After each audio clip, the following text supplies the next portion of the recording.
YouTube में हमको follow कर रहे हैं तो प्लीज ये वाला टेलीग्राम जरूर ज्वाइन कर लीजिए, बिल्कुल फ्री है। सारे नोटिफिकेशन सारे अपडेट यहीं पे मिलते रहते हैं आपको। स्टडी फॉर एग्जाम्स के नोटिफिकेशन के लिए ये वाला जरूर ज्वाइन कर लीजिएगा, study_for_exams। दोनों चैनल की लिंक वीडियो के डिस्क्रिप्शन में दी हुई है। नमस्कार दोस्तों, आप सभी का स्वागत है स्टडी फॉर एग्जाम में। दोस्तों, जैसा कि आप लोग जानते हैं कि आज यूपीटीपीएससी के वरिष्ठक का एग्जाम आयोजित किया गया है और ये इसका ऑफिशियल पेपर है। इस पेपर में 80 क्वेश्चन हिंदी के आए थे। सबसे पहले हम लोग 80 प्रश्न हिंदी के देखेंगे। तो देखते हैं पहला प्रश्न लोग, मन अनुकूल की संधि क्या होगी? तो मन अनुकूल जो संधि होगी आपकी वह मनोनुकूल होगा। इसका जो ऑप्शन ए है वह सही है। इत्यादि का संधि विच्छेद बताना है तो इसका जो ऑप्शन बी है इति धन आदि इसका संधि विच्छेद हो जाएगा। शुभेच्छा का संधि विच्छेद जो है शुभ धन इच्छा होगा, इसका ऑप्शन बी वो सही होगा। आपको बताना था कि इसमें कौन सा वाक्य शुद्ध है, तो सभी वाक्यों में कुछ त्रुटियां हैं। इसका जो ऑप्शन बी है वह आदमी अच्छा नहीं है, यह एक शुद्ध वाक्य है। आते हैं अगला प्रश्न लोग, व्याकरण के दृष्टि से आपको बताना था कौन सा वाक्य जो है अशुद्ध है। तो इसमें जो है कृपया आप ही बताइए, तो यह जो वाक्य शुद्ध है, बाकी तीनों जो वाक्य है वह सभी शुद्ध हैं। यथोचित में आपको समास बताना था, तो इसमें अव्ययी भाव समास है, यथोचित में है। द्वंद्व समास का जो उदाहरण है वह पंसेरी है, और जैसा कि आप लोग जानते हैं कि द्वंद्व समास में संख्यावाचक होना कंपलसरी है, तो इसका जो ऑप्शन बी है वो पंसेरी में संख्यावाचक है। बात का धनी जो मुहावरा होता है उसका जो होता है वायदे का पक्का, तो इसका जो ऑप्शन ए है वह सही है। नद्यागम का संधि विग्रह को करना था, इसका जो संधि विग्रह होगा वो नदी धन आगम होगा, इसका जो ऑप्शन सी है वह सही है।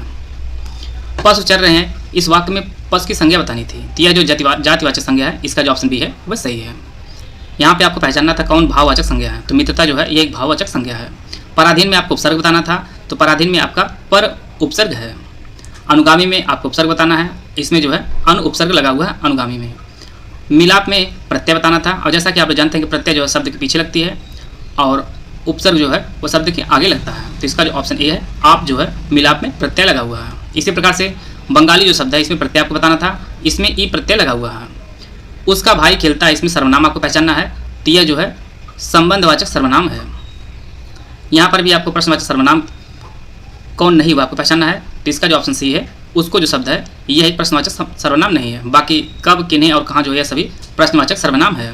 इसमें आपको पुरुषवाचक सर्वनाम बताना था कौन नहीं है, तो इसका जो ऑप्शन ए है यह जो है प्रश्नवाचक सर्वनाम है। बाकी सभी पुरुषवाचक सर्वनाम है, इसका जो ऑप्शन ए है वह सही है। गौरी शंकर में आपको बताना था कौन सा समास है, तो यह द्वंद्व समास है। गौरी और शंकर इसका विच्छेद होगा, इसका जो ऑप्शन सी है वह सही है।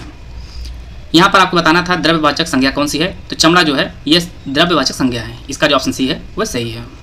मैंने एक बूढ़े आदमी को देखा जो बहुत बीमार था, यह जो वाक्य है एक मिश्र वाक्य है, इसका जो ऑप्शन सी है वह सही है।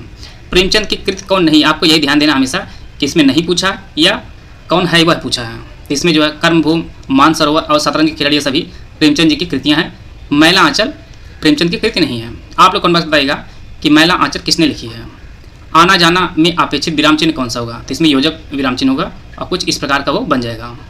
अगला प्रश्न है, यहाँ पे आपको बताना है कि इसमें विराम चिन्हों का कहीं जो सही प्रयोग है वह नहीं किया गया है।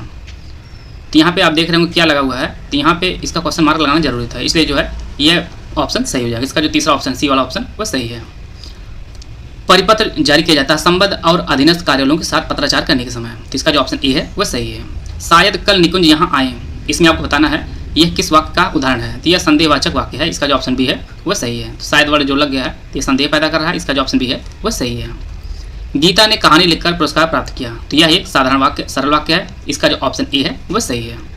यहाँ पे आप लोग ये पूरा पैसे दिया गया है, ये आप लोग पैसे पढ़ लीजिए। इसमें जो है 28 का जो आंसर हो जाएगा वह कर्मफल व्यक्ति या वस्तु पर ध्यान केंद्रित होने से। 29 का जो आंसर होगा जो कर्म भाव से उत्साह दिखाते हैं, इसका जो ऑप्शन बी है वह सही होगा। पैसे आप लोग पढ़ लीजिएगा। उत्साह के मार्ग में सबसे बड़ी जो रुकावट होती है वह आलस्य होती है। और 31 का जो आंसर हो जाएगा वह ऑप्शन बी हो जाएगा, और 32 का आंसर जो है वह ऑप्शन सी हो जाएगा। पत्नी का जो पर्यायवाची होता है वह भार्या और प्राणप्रिय होता है, इसका जो ऑप्शन सी है वह सही है। अभय का जो अर्थ होता है वह निडर होता है, और उभय जो है ये दोनों होता है, इसका जो ऑप्शन ए है वह सही है। चपला का अर्थ बिजली होता है और चपल का अर्थ तेज होता है, इसका जो ऑप्शन ए है वह सही है। 34 का ए। इसी प्रकार से शीत का अर्थ ठंडा होता है और शीत का अर्थ जो है तेज किया होता है, इसका जो ऑप्शन सी है वह सही है।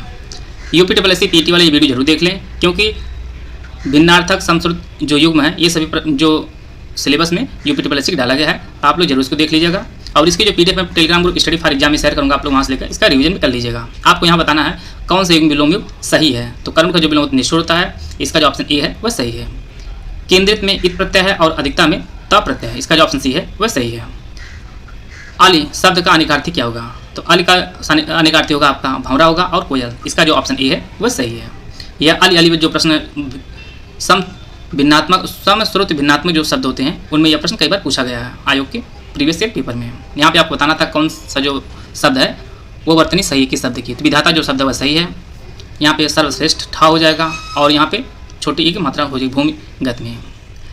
वर्तनी जो है चार दीवारी की सही, इसका जो ऑप्शन बी है वह सही है। कौतूहल इसका जो ऑप्शन सी है वह सही है। महेश गीत गा रहा था, इसमें आपको वाक्य बताना है, काल बताना है। तो यह जो है आसन्न भूतकाल का एक वाक्य है, महेश गीत गा रहा है, इसका जो ऑप्शन डी है वह सही है। सत्संग में जाने के बाद मन को शांति मिली, इसमें आपको वाक्य जो काल है वह पहचानना है, इसका जो ऑप्शन बी है आसन्न भूतकाल है, सत्संग में जाने के बाद मन को शांति मिली। इसी प्रकार से यहाँ पे संदिग्ध वर्तमान काल पहचानना था, तो इसका जो ऑप्शन ए है रीना पढ़ती होगी, यह एक संदिग्ध वर्तमान है, इसका जो ऑप्शन ए है वह सही है। चरण कमल बंधव हरिराई, यह कई बार परीक्षाओं में पूछा गया, रिपीटेड क्वेश्चन है और यह आपका रूपक अलंकार है। जानने की इच्छा रखने वाले के लिए सब जो प्रयोग होता है जिज्ञासु होता है, यह भी कई बार परीक्षाओं में पूछा गया है। आज्ञा एक स्त्रीलिंग शब्द है, इसका जो ऑप्शन ए है वह सही है। विवाह एक पुल्लिंग शब्द है, इसका जो ऑप्शन सी है वह सही है। यहाँ पे आपको बताना था कौन सा विलोम युग्म सही है। दीर्घकाय जो विलोम होता है वह किसका होता है, इसका जो ऑप्शन डी है वह सही है। आविर्भाव का तिरोभाव होता है, इसका जो ऑप्शन ए है वह सही है। यहाँ पे आपको पहचानना कौन सा विलोम युग सही नहीं है, तो गुप्त का जो है वह प्रकट होता है, मुक्त नहीं होता है, इसका जो ऑप्शन सी है वह सही है। कोप का विलोम कृपा होता है, इसका ऑप्शन ए है वह सही है। लहू का विलोम, लहू का जो समानार्थी शब्द होता है वह शोणित होता है, इसका जो ऑप्शन बी है वह सही है। अनिका जो पर्यायवाची होता है वह सेना होता है, इसका जो ऑप्शन सी है वह सही है। वनिता शब्द का पर्यायवाची महिला होता है, इसका जो ऑप्शन ए है वह सही है। उपकार को मानने वाला के लिए जो एक शब्द प्रयोग होता है वह कृतज्ञ होता है, यह कई बार परीक्षाओं में पूछा गया है। कृतज्ञ वह होता है जो उपकार को ना मानने वाले होता है, तो इसका जो ऑप्शन बी है वह सही है। जो दिखाई ना दे, इसके लिए जो एक शब्द प्रयोग होता है वह अदृश्य होता है, इसका जो ऑप्शन ए है वह सही है। यहाँ पे आप लोग इसको पैसेज पढ़ लीजिएगा। 58 का जो आंसर हो जाएगा ऑप्शन डी होगा, इच्छाओं के बढ़ने से, और 59 का बी हो जाएगा, 60 का सी हो जाएगा। इच्छा का जीवन में क्या प्रभाव पड़ता है, तो लालसा बढ़ती, इसका जो ऑप्शन सी है वह सही है। ये आपकी पर्यायवाची पूछा गया है लालसा की, तो लालसा की पर्यायवाची इच्छा और आकांक्षा होती है, इसका जो ऑप्शन ए है वह सही है। भारतीय का बहुवचन भारतीयों होगा, जाति शब्द का बहुवचन जातियाँ होगा। इसमें आपको बताना है कौन सा तत्सम नहीं है, तो फूल जो शब्द है यह एक तत्सम नहीं है। यहाँ इसमें आपको तत्सम पहचानना था, कृपा जो शब्द है यह एक तत्सम शब्द है। इसी प्रकार से इसमें आपको तत्सम पहचानना, तो सपत्नी जो है वह एक तत्सम शब्द है। यहाँ आपको पहचानना था कौन तद्भव नहीं है, तो मयूर जो शब्द है यह तद्भव नहीं बल्कि यह तत्सम है। इसके अंदर जो है यह कंधा का तद्भव है, तो इसका जो ऑप्शन डी है वह सही है। इसी प्रकार से हरिद्रा हल्दी का तद्भव होता है, इसका जो ऑप्शन बी है वह सही है। यहाँ आपको पहचानना था कि इसमें जो अपादान कारक का प्रयोग किया गया है, तो बिल्ली छत से कूद पड़ी, यह अपादान कारक का एक उदाहरण है, इसका जो ऑप्शन सी है वह सही है। यहाँ पे आपको पहचानना था कि कौन परस्पर पर्यायवाची है, तो वदन आनंद और आ से जो है यह सभी एक समान पर्यायवाची हैं, इसका जो ऑप्शन बी है वह सही है। चाय जो है एक वचन शब्द होता है, इसका जो ऑप्शन एक है, इसका जो ऑप्शन ए है वह सही है। इसी प्रकार से यहाँ पे कहावत दी गई है, इसका अर्थ आपको पहचानना था। आप बैल मुझे मार, इसका जो अर्थ होता है जानबूझकर मुसीबत में पड़ना होता है। अति का भला न बरसना, अति की भली न धूप, यह जो लोकोक्ति है इसका आपको अर्थ बताना था, तो इसका जो अर्थ होता है किसी भी बात या वस्तु का अधिक होना ठीक नहीं, इसका जो ऑप्शन सी है वह सही है। अपने करने पार उतरने, यह जो लोकोक्ति है इसका जो अर्थ होता है अपने अच्छे कर्म से ही व्यक्ति का कल्याण होता है, इसका जो ऑप्शन ए है वह सही है। आटा गीला होने का जो अर्थ होता है वह कठिनाई पड़ने होता है, इसका जो ऑप्शन बी है वह सही है। फूंक फूंक कर पैर रखना, मुहावरे का अर्थ आपको बताना था, तो इसका जो ऑप्शन डी है सोच विचार कर काम करना होता है, इसका जो ऑप्शन डी है वह सही है। वह चम्मच से चावल खाता है, इसमें वाक्य का कारक बताना था, तो इसका जो ऑप्शन ए है कारण कारक, इसके साधन के रूप में प्रयोग किया गया है, इसलिए इसका जो ऑप्शन ए है वह सही है।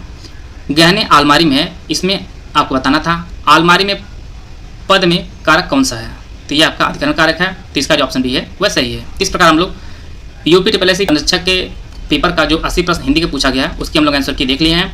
बाकी जो आपके जीएस और अन्य जो टॉपिक हैं उनके आपको आंसर की है क्वेश्चन बाद उपलब्ध करा दी जाएगी। और इसकी जो पीडीएफ है मैं अपने Telegram group study for exam में शेयर करूँगा, आप लोग वहाँ से लेकर इसका रिवीजन कर लीजिएगा। वीडियो अगर आपको अच्छा लगा तो आप लाइक कर सकते हैं, चैनल सब्सक्राइब कर लीजिए। वीडियो को पूरा देखें, धन्यवाद। जय हिंद, जय भारत।